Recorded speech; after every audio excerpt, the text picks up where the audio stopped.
Good morning साथियों। हमारा topic है विज्ञान अध्ययन में पाठ्य सामग्री या सहायक सामग्री।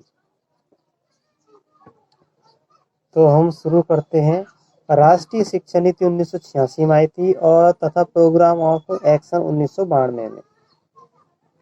तो विज्ञान के अध्ययन के लिए हमें जिन जिन चीज़ों की आवश्यकता होती है उन सबको हम सामग्री कहते हैं, पाठ्य सामग्री कहते हैं या सहायक सामग्री कहते हैं।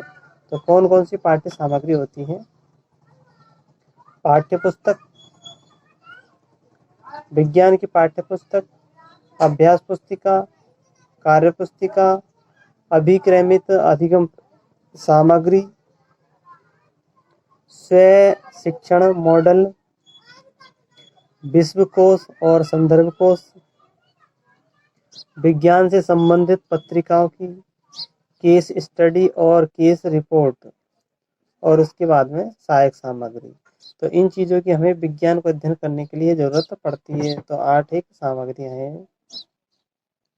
अब हम देखते हैं कि जो पाठ्य पुस्तक की हमें आवश्यकता क्यों होती है और क्या इसका महत्व है।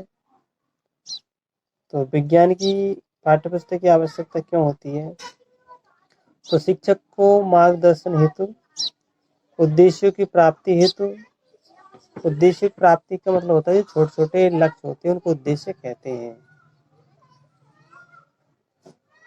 और शिक्षण प्रयासों को सफल बनाने हेतु, अभ्यास हेतु, स्वाध्याय में सहायक हेतु, विषय वस्तु की समीक्षा करने के लिए, सूचनाओं के स्रोत के रूप में, और सुझाव और निर्देशन प्रदान करती है।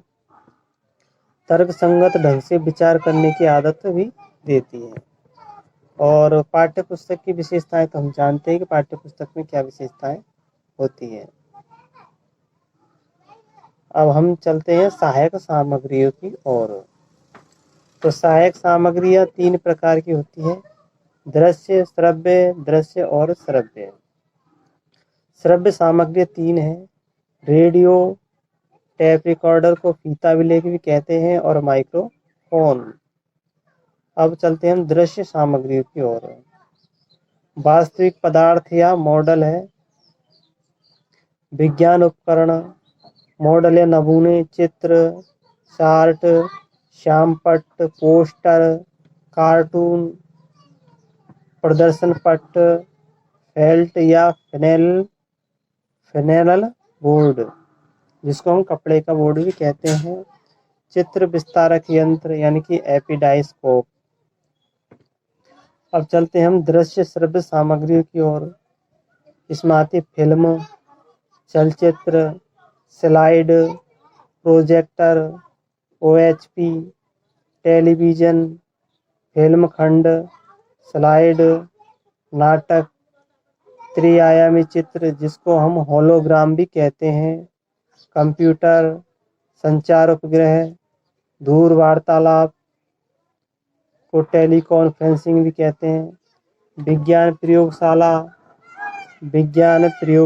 पेटियाँ, विज्ञान पुस्तकालय में जो छात्र और अध्यापक दोनों होते हैं, तो ये दृश्य श्रव्य सामग्री में आ जाता है विज्ञान पुस्तकालय।